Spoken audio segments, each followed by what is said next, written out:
Guys, what are you doing? It's over, Eric. We have to come to school on Monday. Just face it. I'm not facing anything. We still have time. There has to be a way we Dude, there's nothing we can do, all right? Okay, I see.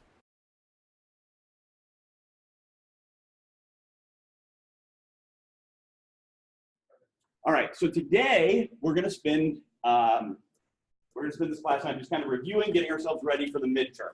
So the way that I normally like to do this review for the midterm is I'm going to have you break up into small groups. Okay. Okay. Question number 1. Harmony notices that her cat salivates as her cat hears the sound of Harmony opening a can with an electric can opener. In this example, the blank is the CS. So which of these? Just write down A, B, C, or D. Talk amongst yourselves, and I'll give you about 30 seconds to think about it.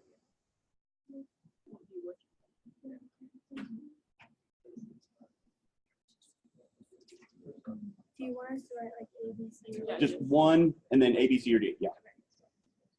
Just like you were doing a quiz.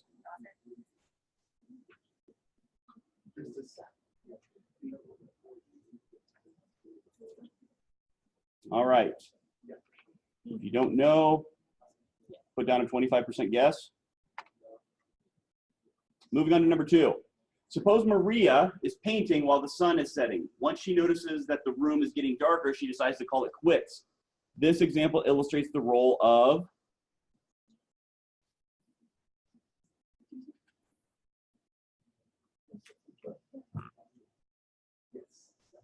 and just remember, when you're taking a psychology exam, your goal is not to try to figure out which answer you would like to argue later.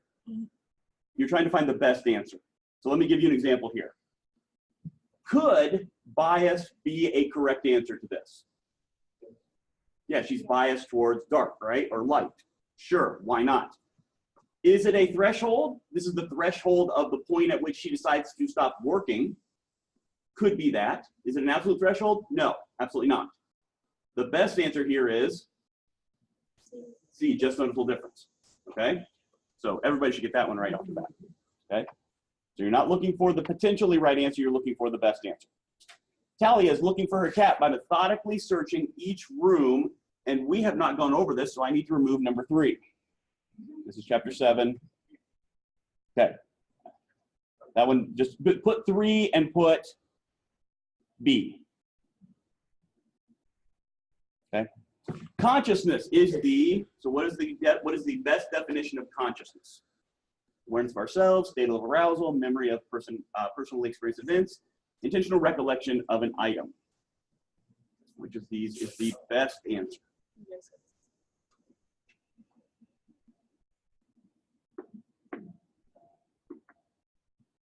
Is there 55? 52 or 55. In here there are 55, but I think the actual midterm is only 52. Next one. After Pavlov's dogs became conditioned to salivate at the sound of the metronome, he experimented with sounding the metronome and then failing to present the dogs with any food right away. Soon they stopped salivating to the sound of the metronome. This represents a process called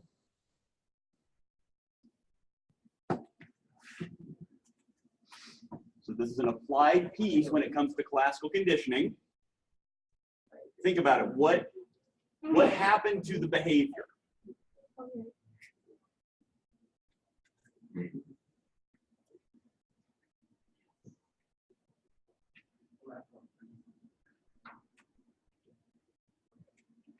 Okay. When a neuron fires, it fires in a blank fashion, as there is no such thing as a partial firing. The second half of that should help you. If it's not partial, it must be. Normally I can tell the students who are in A and P right now because they know a lot of these neurological ones right off the bat. If you are awakened from sleep and you feel as though you have not been asleep, then you were most likely in what stage of sleep?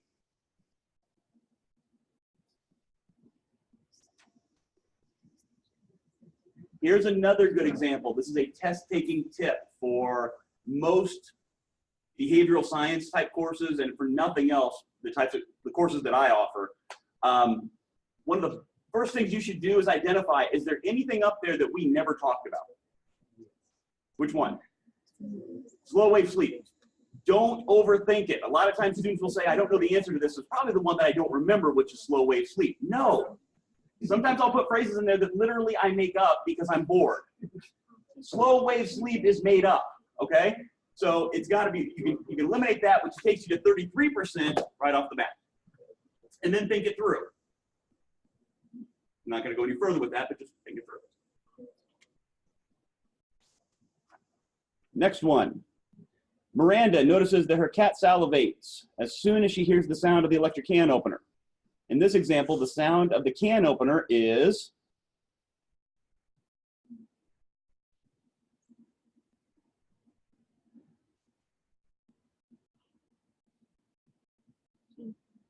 okay, so eventually I'm gonna stop doing this, but let me give you another example of how to work through one of these problems, okay? We already know from a previous question what type of conditioning, because we already had Miranda and her cat, what type of conditioning was being discussed with Miranda and her cat? There's two different types. Rhymes with brassical. Classical conditioning, right? Okay, so if we know it's classical conditioning, is a primary reinforcer part of classical or operant? Operant. Secondary reinforcer? Stimulus.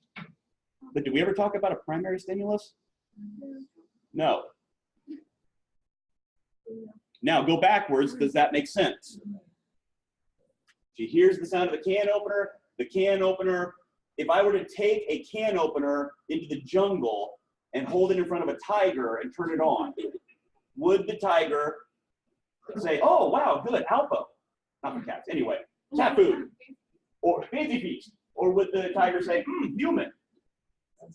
Yeah, but eventually if I train the tiger that the can opener makes a sound before I give it food, it is a learned or conditioned stimulus. So once again, okay, now I'm going to make you guys think about these. REM sleep refers to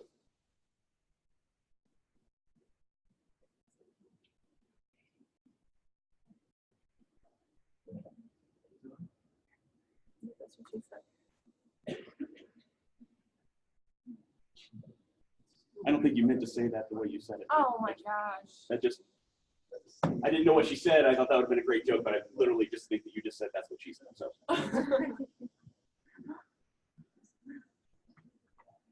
Good? All right, moving on. Freud. One of the answers is not cocaine, so it's not an easy question. Stress the importance of which of these is correct?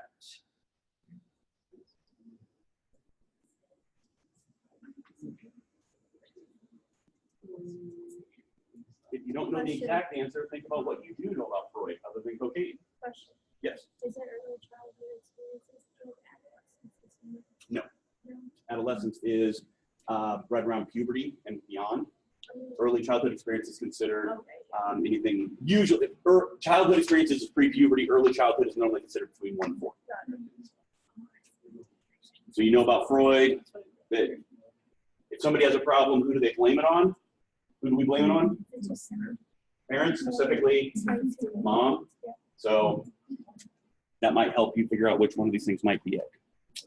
Caffeine is once again, wonderful thing. It's not an option. So is it a narcotic, a stimulant, psychogenic drug, or a depressant?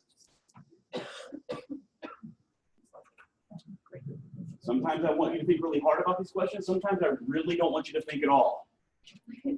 Because if you think too much, you might try to figure out, well, psychogenic, psycho meaning of the mind, genic meaning beginning. But just think to yourself, have I ever said the word psychogenic before right now? No. So it's not going to be the right answer. Psychedelic. Psychedelic, that's the word, yeah. Anybody ever drink caffeine and get depressed? The withdrawal. Next, well, but that's not with them. Question, why is this happening refers to which of the goals of psychology? Unfortunately, I've given you all 4 goals of psychology, so you can't get rid of any. But why is this happening? Remember, describe, explain, predict, control. Which one is the why?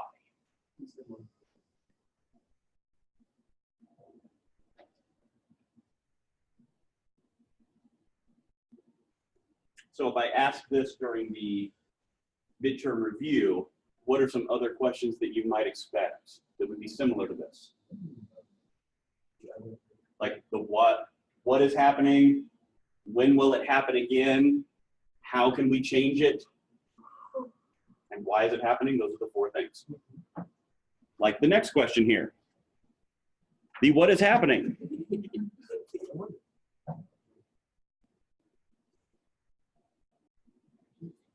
Also the grammatically correct title to a 70s show starring Rerun. Anybody? No? Sometimes I make jokes just for myself.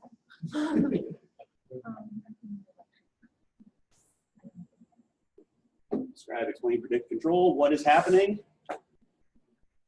All right. The lowest stimulus intensity required for detection is the blank, and the smallest noticeable difference between a standard stimulus intensity and another stimulus value is the blank. Again, this is a very wordy question, but just if you just look at the words in the question, like the smallest noticeable difference,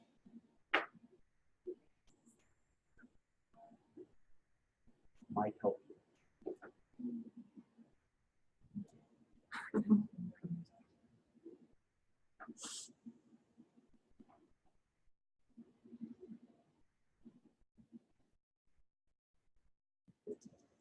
Once, twice, and moving on. All of the following result from sleep deprivation except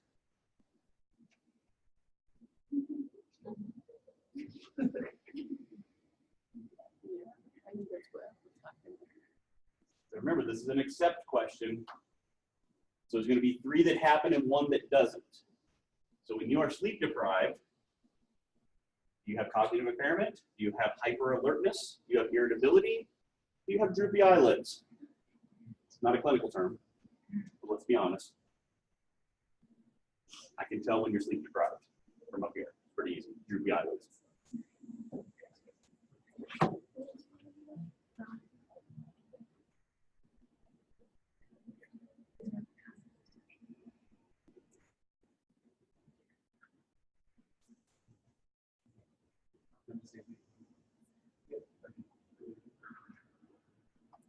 Hearing more discussion on this one than I thought there would be.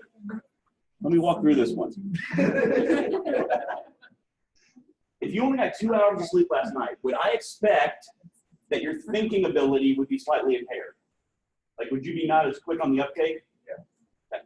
Would you have droopy eyelids? Possibly. Maybe you would. Maybe you prop your eyes open.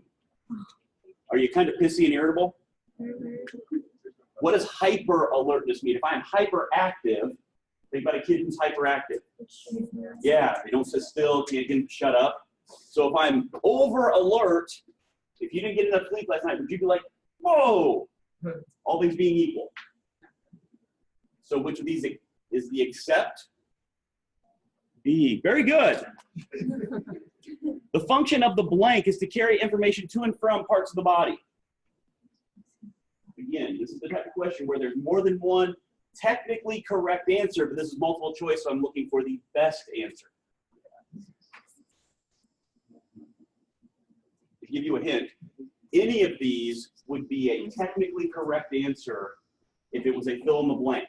I would have to give you partial credit at least for any of these answers because they all play a function of communication within the body, but there is a best answer out of all of these.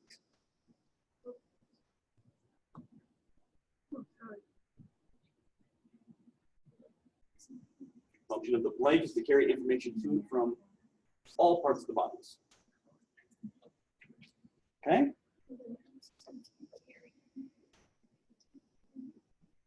Number 17, or randomly, just next one. A blank reinforcer is any reward that satisfies a basic biological need such as hunger, thirst, or touch. This is one of those where all of them are words we talked about. And even meaner, all of them are a type of reinforcement. You can't even eliminate any that just are just completely wrong.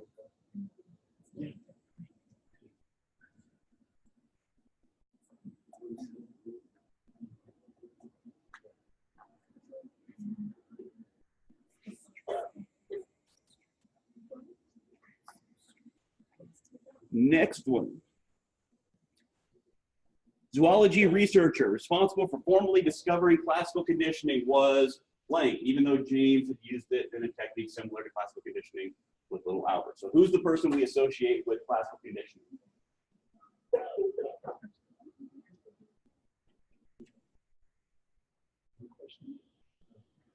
Again, unless you just absolutely love psychology and researching, which ones have we not talked about? You know, you should know. Hopefully you're looking at those. I've never heard of any of those four. You can hopefully identify two that we didn't talk about a lot, and then you're just 50-50. Take out a quarter. Some researchers believe that classical conditioning takes place only because the pairing of the US and UR provides information about the likelihood occurrence of the US. The pairing of this, I'm not going to read all this. Go ahead and read it. It's not going to do you any good to hear the say. You just got to figure them out in your head. So I'm going to give you a little bit of time on this.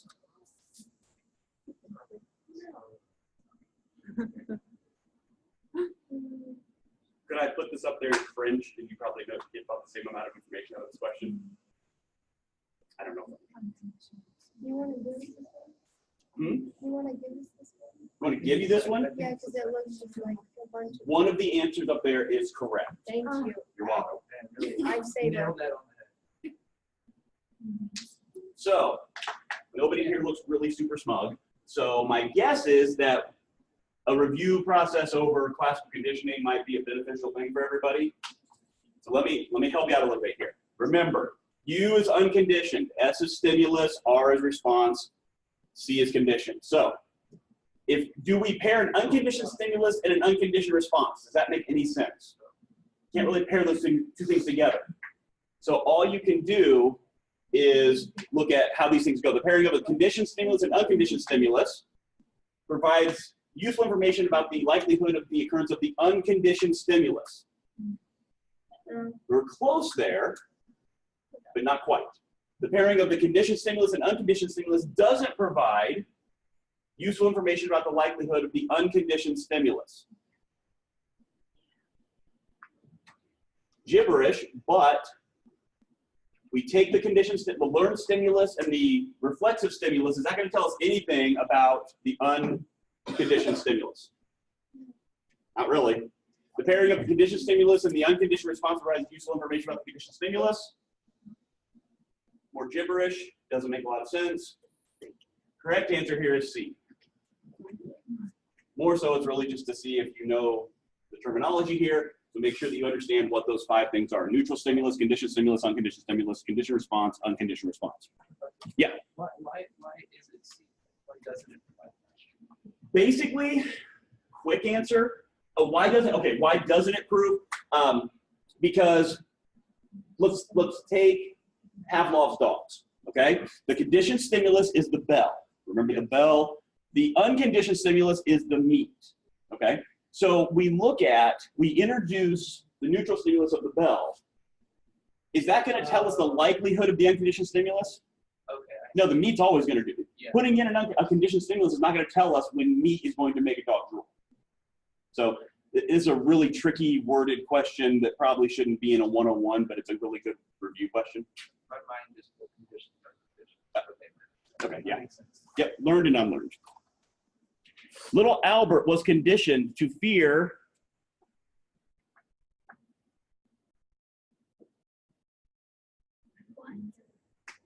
Could be anything.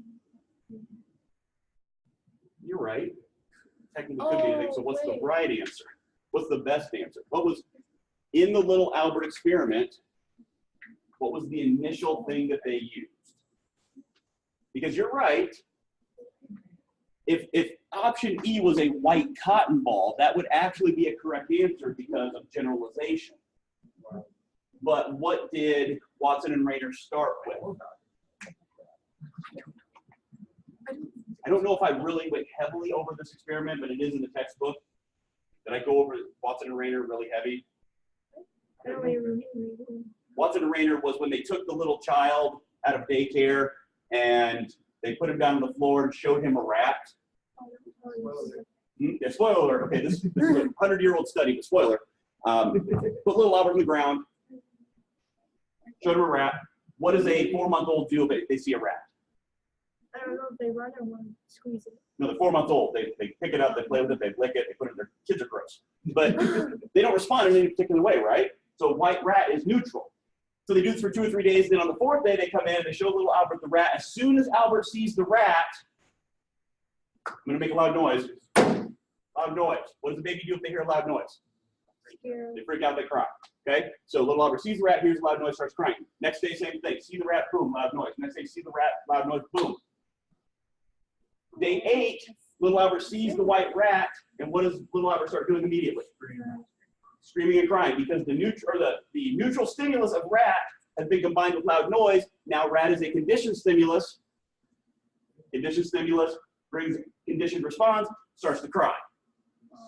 Then little Albert got really jacked up because he was only 4 months old, doesn't know any better, and he started to generalize. So they would put down a stuffed rat, like a little tiny stuffed rat, and little Albert would freak out. Then they put in a white rabbit, and little Albert would freak out. And then almost sadistically, one of the researchers put on a Santa Claus mask with a big white beard. Little Albert freaked out. He generalized. Okay? Yeah, the end of the story is even worse because, again, this is back in, like, I think I want to say the 40s. So Watson and Rayner, these two researchers, just basically, there was a daycare at their college, and they just went down and grabbed a baby. Like, literally, nobody said anything. It's like, oh, yeah, Dr. Watson wants a baby. Okay, here, take this one.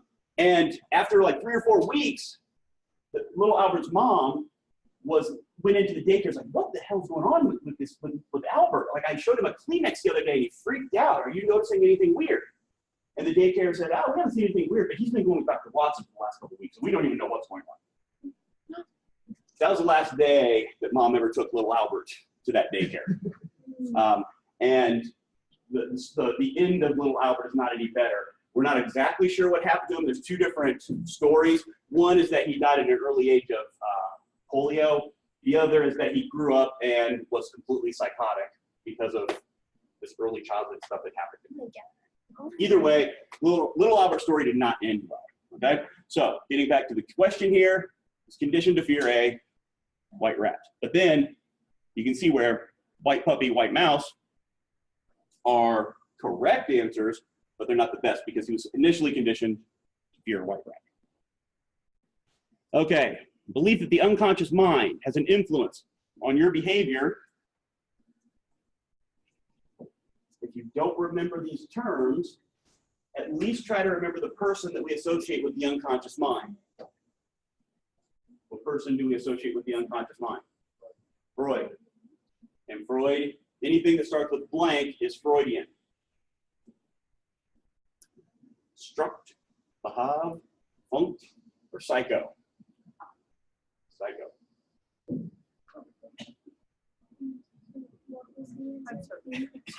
Psychoanalysis. It's the one we eliminated. So when you eliminated? Yeah. Read a little on Freud. That'll get you ready. Any behavior that is voluntary is referred to as a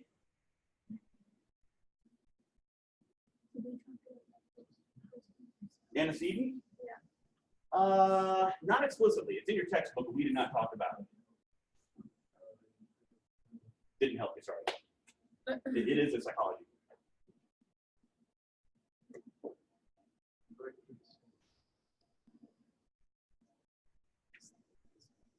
A little bit of help on this one. Classical conditioning is reflexive, and you do not have any control over it. Remember phobias? It happens to you, you don't have control over it. So there's another type of conditioning that is a little bit more voluntary. I literally have to give you the answer at this point to go any further. So it's not classical.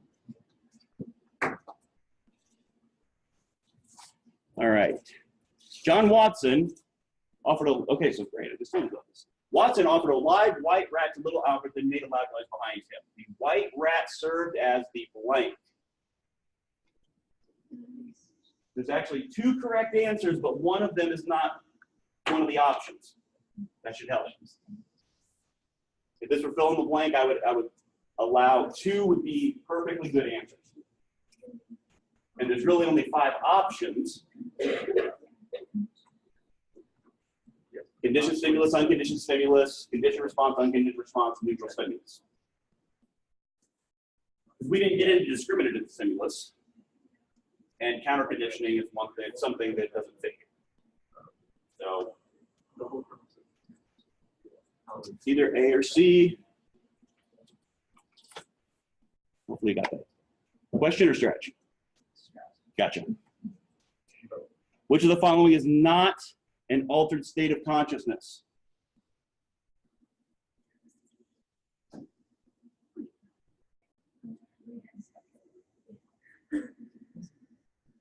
Another way to read this question, which of these is a normal state of consciousness? Because it would be not altered, which is technically a double negative, but which of these is a normal state of consciousness?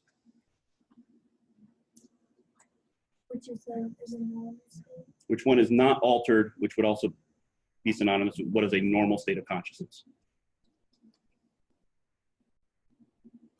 When I say normal, I'm not meaning what you do all the time.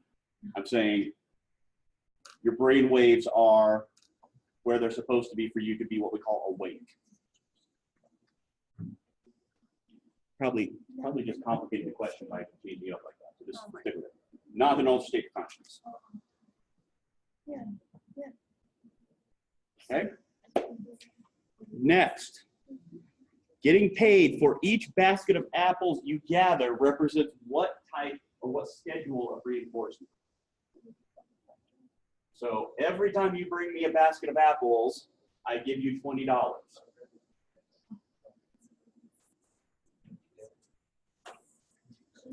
So for each basket, you get something.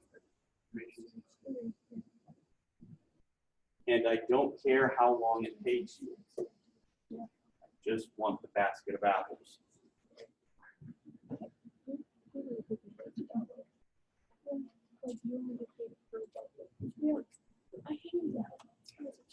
Which of these is the most accurate definition of the discipline of psychology? Science of human behavior and mental processes, the science of behavior and mental processes, the science of behavior, the science of mental processes. I'm going to give you a hint. We really don't give a rip about dogs.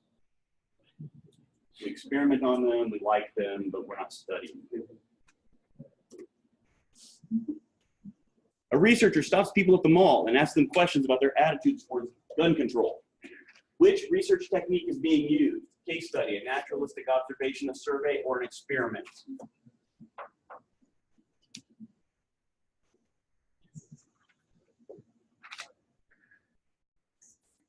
Okay, at this point, we are approximately halfway through the review. If I would have come in today and said, clear off your desk, here's the midterm, and these were your questions, how would you be feeling right now? You okay? Excellent, all right. Okay, is this like the exact same answers? Like, is this the midterm? That'd be really weird. It's something you would do though. I feel like. Because I'm so I feel like benevolent. you would tell us that it's a review. In reality, we're just taking the midterm right now. I feel So like if that were the case, would you want to keep going? yes. Well, yeah, I want to. Okay, what are you doing? Don't. It's an easy question. Do you want to keep going or not? I'll make the decision. We'll just keep going. I don't know why you would think I would give you the actual exam here. That seems way over You basically simplified. you said this opens up. This opens up the midterm, what we're reviewing for. Which is This. I'm not a communications person. I'm a psychologist. I don't know. What it is, but it's not. Anybody can walk out anytime they want. I get to be able to change you to your seats. Someday they'll let me. Some people believe that blank are messages that can be sent to consumers, prompting them to buy a product without their being aware of receiving such messages.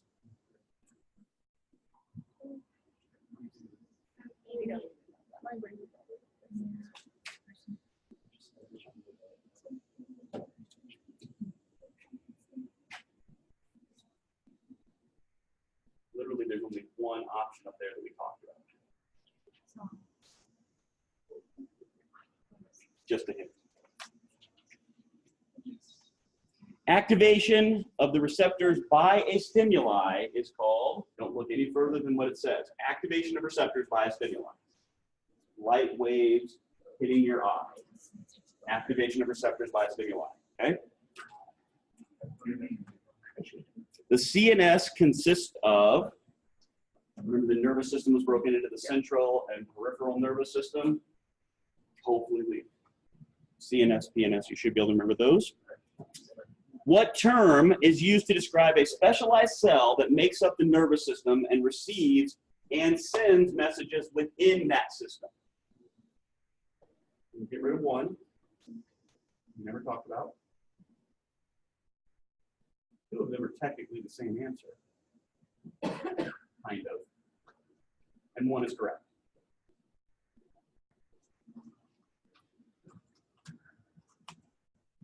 Blank is defined as an active system that receives information from the senses, organizes and alters information, and stores it away, then retrieves the information from storage.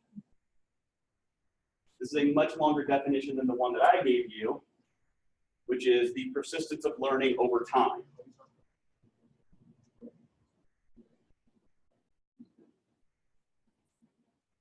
The persistence of learning over time is blank.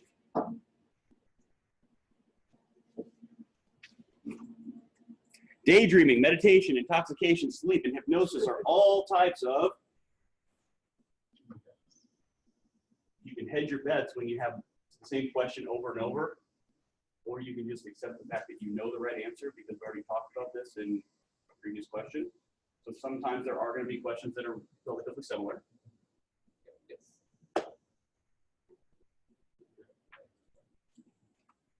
Sensation, I do normally put a couple of these. I know everybody hates these types of questions, like taking the SAT, but this is a good example of one. Sensation is to perception as blank is to blank.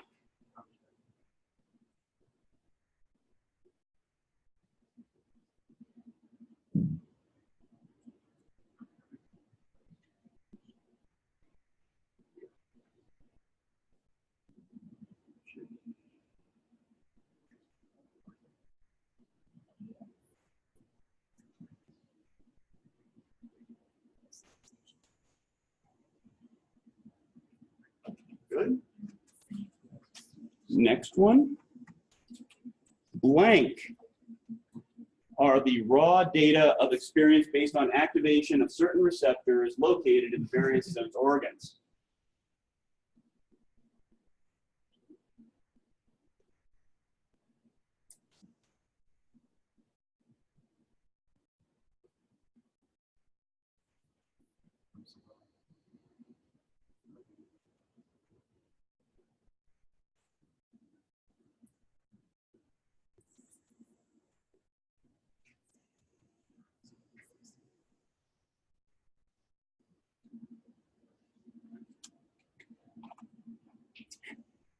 Periods of REM sleep alternate with periods of NREM in a cycle that occurs about every blank minutes or so.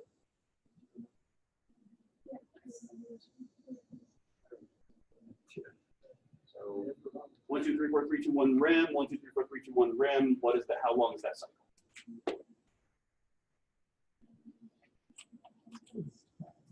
When you see someone you have a crush on and your heart pounds, your hands get sweaty, and your cheeks feel hot, you are is, or your blank is are active.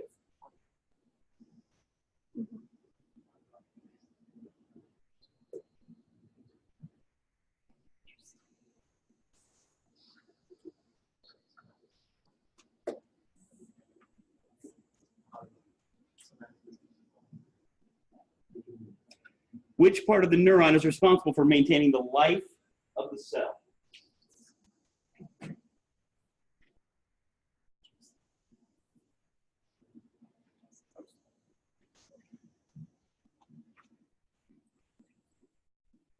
As Joe walks to his car late at night, he hears footsteps behind him. Feeling afraid, Joe grips his keys and quickens his pace. It is likely that Joe's blank has been activated.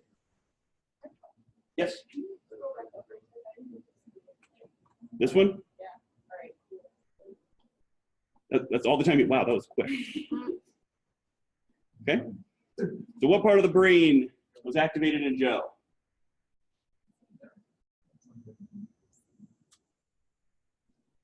Was he thinking, making memories, making emotions, or getting afraid? All right. Never mind. You could have just been listing stuff off. Yeah, I did it out of order. Can't be that easy. Blank is a relatively permanent change in behavior. I don't know how many times I say that over and over. Relatively permanent change in behavior due to experience. The definition of what?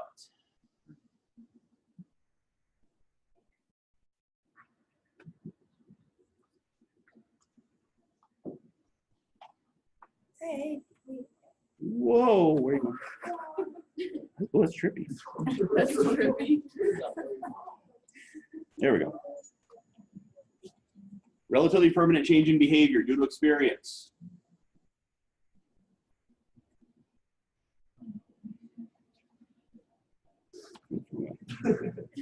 Our sleep-awake cycle follows a blank rhythm.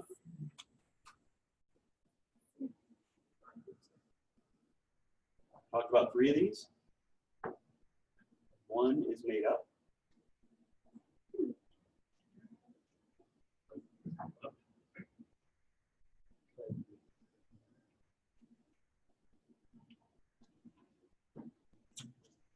Next, a sleep disorder characterized by difficulty in falling asleep and remaining asleep throughout the night is called, if you're going to get one wrong, choose somnambulism.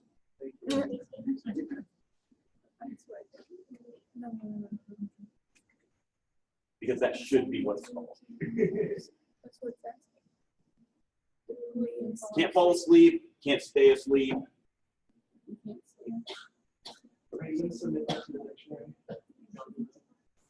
I'll just create a Wikipedia page. Cite myself. It'll stay up there for an hour or 2. Okay, learning to make a reflex response to a stimulus other than the original natural stimulus is called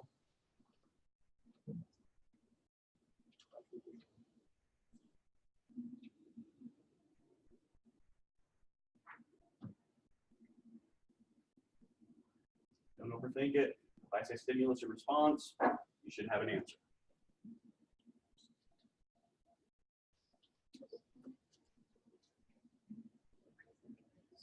You should have an answer.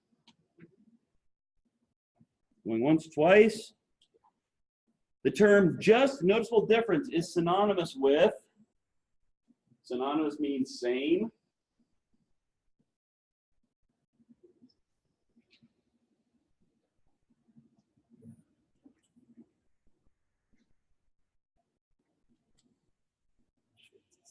Give you a hint.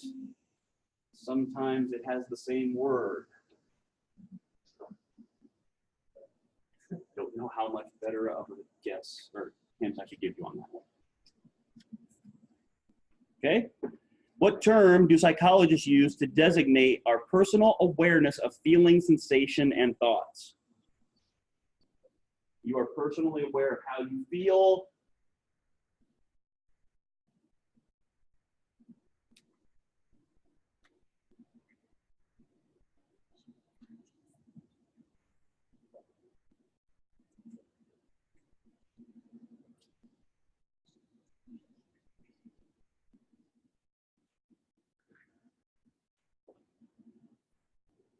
If you were high on meth, you may not have a good awareness of your feelings, sensations, and thoughts.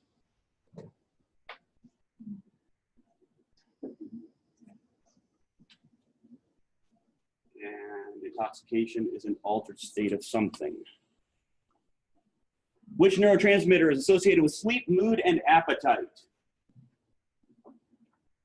Again, looking for the best answer here, because every neurotransmitter is interrelated in some way. Concentrate on sleep there and mood a little bit.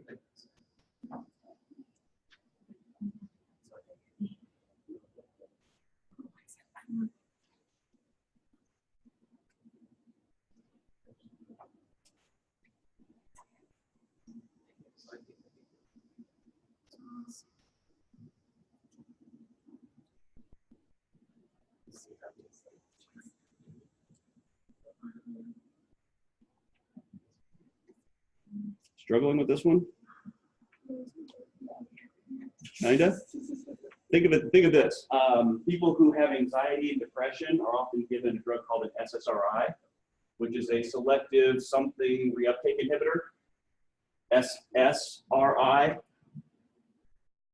not SGRI or SARI or SDRI, but SSRI also rhymes with serotonin. If anybody misses this, I will throw the computer at you. 1879, East Germany. First psychological laboratory was.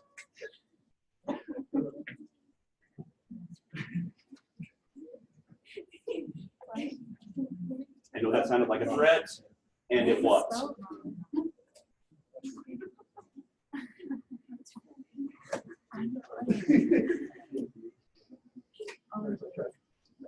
The branch-like structures that receive messages from other neurons are called. Can I go back to it? I need to see which one. He's looking to see if you're putting the right answer. No, I don't know. I wrote it down in the wrong place. The wire may stop it before it actually gets to your head. So. I don't know, we're in the first row. Yeah, scary. Branch-like structures that receive messages from other neurons are called something. Yeah, it is that. Blank is any relatively permanent change in behavior brought about by experiences or practice. Sometimes when I review, I like to give multiple questions because that should indicate to you that it's really freaking important.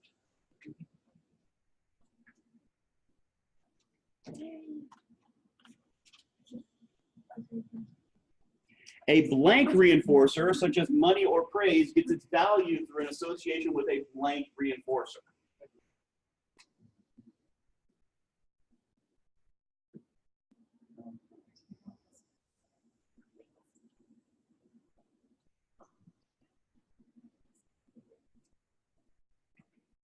I remember saying over and over that blank or money is always a blank reinforcer. No, it's not that. That was not. No.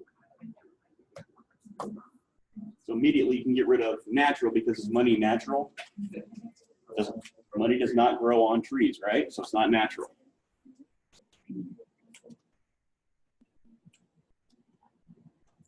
When the conditioned stimulus is repeatedly presented in the absence of an unconditioned stimulus, the conditioned response will die out in a process called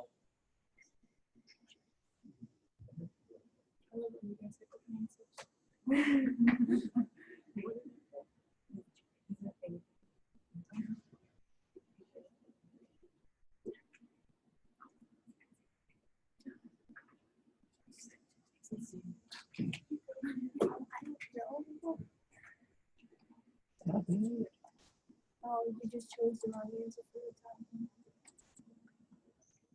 you could accidentally select no, it. yeah, I'm okay. I'm gonna fail this anyway, so. But I can give myself extra credit, so I'll pass the class, no problem. I know. Al must build 25 radios before he receives $20. What schedule of reinforcement is being used? 25 radios to $20. I don't care how long it takes. Yeah. And it's every 25 radios he gets his $20.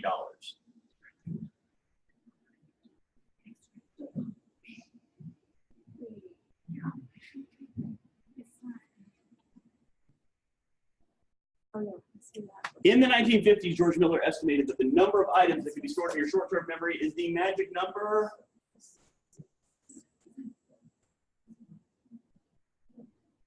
Whatever forms with stuff.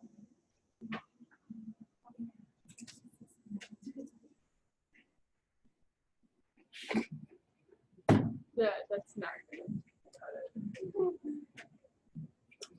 Which memory system has an unlimited or untaxable capacity and can keep information for hours or decades?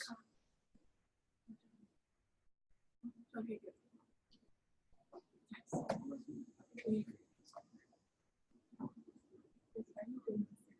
No. Oh, okay.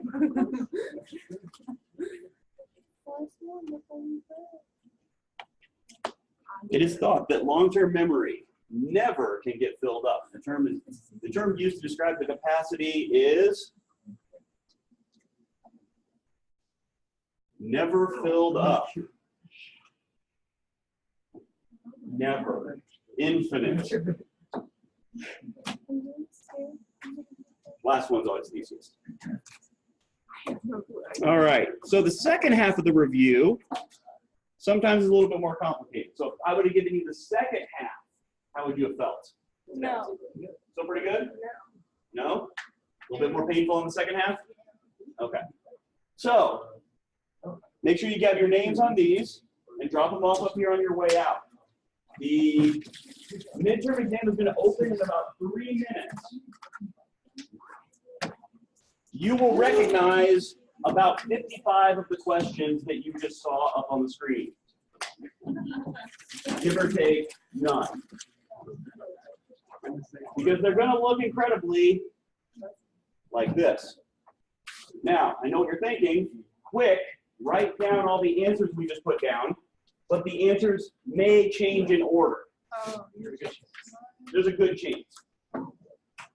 Also, for those of you that are kicking yourselves, because damn it, I could have written all these answers down, I recorded the review as we were just doing it. I'll be posting it up on Canvas today. So you can listen to some of the reminders and hints as we go through it. As you go through it, if you want to. You don't have to. You can just go and take it all you want. You have one chance. It's not a multiple chance quiz. The only exception to that is if you get kicked out for some reason, like if you lose your internet connection or your computer crashes, email me immediately so I can reset it. Okay? But it will submit. If you accidentally walk away for some reason, it'll submit for you, and then just let me know and I can reset it. A couple of quick things for anybody that is new to taking a big exam on Canvas. There's 2 things I always warn people. First, if you're going to use your phone, make sure that you don't have 2 fingers that will accidentally push the wrong button when you're doing touchscreen. It happens a lot. Secondly, if you use Internet Explorer or Firefox or any of the Apple weird things, Google, the Chrome, has fixed this. But many of you probably have experienced this before, where if you're in Internet Explorer and you click this, and then you like to use this little rolly ball thing, what will happen in other Explorers will be that it will actually scroll your answer. And so I've had people who like take the exam and then they end up getting like a 30%. They're like, what happened? And I look back and say, well, you answered D for everything. They didn't actually answer D. They clicked and it scrolls down, and then as soon as it hits D, then it starts scrolling to your next question. So if you don't look back, it can really screw you up. So if you are somebody who just mindlessly uses your scrolly ball, click and then click away over here and then scroll, okay? Or just check your answers, either way. All right? So I will see you all Tuesday. Good luck on your exam.